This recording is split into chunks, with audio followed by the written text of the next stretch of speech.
So on this 5th day of Christmas, I'm going to open up the fermented vegetables book and make Andrew's Private Reserve Kimchi. It's fabulous. So we're going to use a little bit of salt without the iodine in it, little red boat fish sauce, sesame seeds, some onion, daikon radish, some fresh ginger, some seaweed, some carrots, some garlic, some of this great stuff right here that is not for the faint of heart. Mother-in-law's gukugaru Korean chili flakes, some Napa cabbage, and that I hope is going to make us 4 quarts of kimchi. So I'm on it. Here we go. Now you have all the ingredients together. You used your mandolin, chopped up that cabbage, chopped up all the other ingredients. Now you mix it all up and let it sit for a half an hour. Now you do this until the cabbage starts getting real limp. Boy, if you like hands-on cooking, it's a lot of fun. You get to squeeze in there, squeeze that stuff. See, I'm getting some juice out of that. See that juice coming out? Oh, that's what you want. That's what's gonna help the fermentation. Oh yeah, this is juicing up nice. So this is a matter of preference, how long you're gonna do this and squeeze it. And you can see I'm making enough here for 4 quarts. So I got a big old dish. I like these Godzilla-sized bowls to work with because then it's not a big mess and a hassle. So anyway, I'll do this for about 5-10 minutes. Squish it all up. Again, make sure you get that juice. Oh yeah. And then we'll start tamping it in the bottles. So it's like a half an hour, 45 minutes later, and here's what it looks like after it sits, and you're basically letting it sit so the salt goes ahead and helps to continue to drain the liquid out, but you're going to use all that liquid, that becomes your brine, and there's really not that much salt in it. Kimchi is one of these things where if you taste it right now, it'd be revolting, but after the fermentation process of 7 days or so, oh man, it's good. If you like it, it's really good. I made this batch a little extra hot and spicy, put a little bit more pepper flakes in it. So now it's time to tamp it into the quart jars. Okay, so I use one of these to help get it in the wide mouth because it's just easier to stuff this stuff in, right? And then grab some of your kimchi, put it in there. I'll put like 2 handfuls at a time. Put it in there. You don't worry about getting the brine, the juice right now. And you got this nice wooden tamper, see?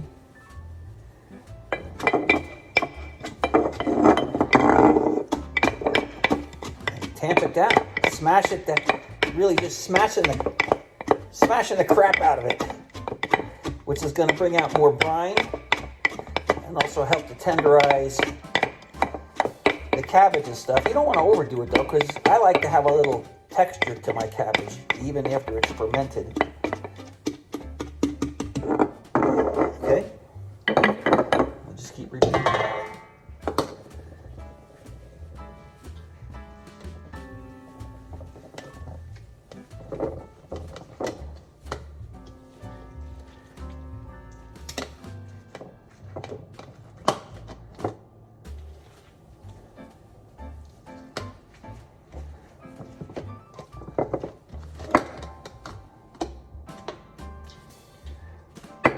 As always, make sure your hands are really washed well and all your utensils are washed well.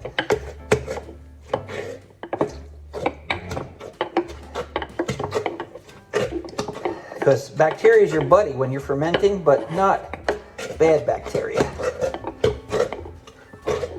And we'll let this be in our pantry, which is where I ferment this stuff for like 7 days at room temperature. I use these little fermenting lids, these little nipples. And what they do is they allow the gases to escape right here. I don't know if you can see that. Yeah, there you go. See, they allow the gases to escape, and that way you get a good ferment. Anyway, that's what we do. We fill this up, and I think I'll get this and 2 more quarts out of it until I'm done. So let's wait and see what happens once I get them bottled up. And I want to show you this part of the process at the end here. You always save some of the outer leaves and wash them off real good. Cut them into sort of a circle.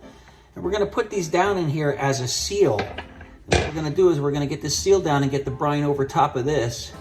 And that way, between the brine, the liquid, and this, it'll form a plug so no harmful bacteria can get in there to foul your ferment as it's going along. So you put that on, get some of these handy dandy, you could use clay ones, I just bought these glass ones, they work great. And you just kind of put it down in here as your lid. You see I have my mix up to the shoulder part of the jar. And the goal is get that in there as a weight, get it down. Make sure you form this plug, this seal, and then get the brine to come up over top and you're good. So for our 5th day of Christmas kimchi making, I had hoped for 4 quarts, but it depends on the size of the cabbages, and these were a little bit small, Napa cabbages. So I've got the big jar, which is 2 quarts, the jar side of it, which is 1 quart, and another 1 quart jar side of that, which is about half full. Lots of good brine in there though, in each one of those. So I've got 3.5 quarts of freshly made kimchi. That'll go in the pantry for 7 days, where there's already some cured turmeric, sauerkraut, and red cabbage and apple sauerkraut with caraway seeds. So I've got my ferments all ready to go. Hope I start the new year with some good gut health. Ho, ho, ho, and Merry Christmas.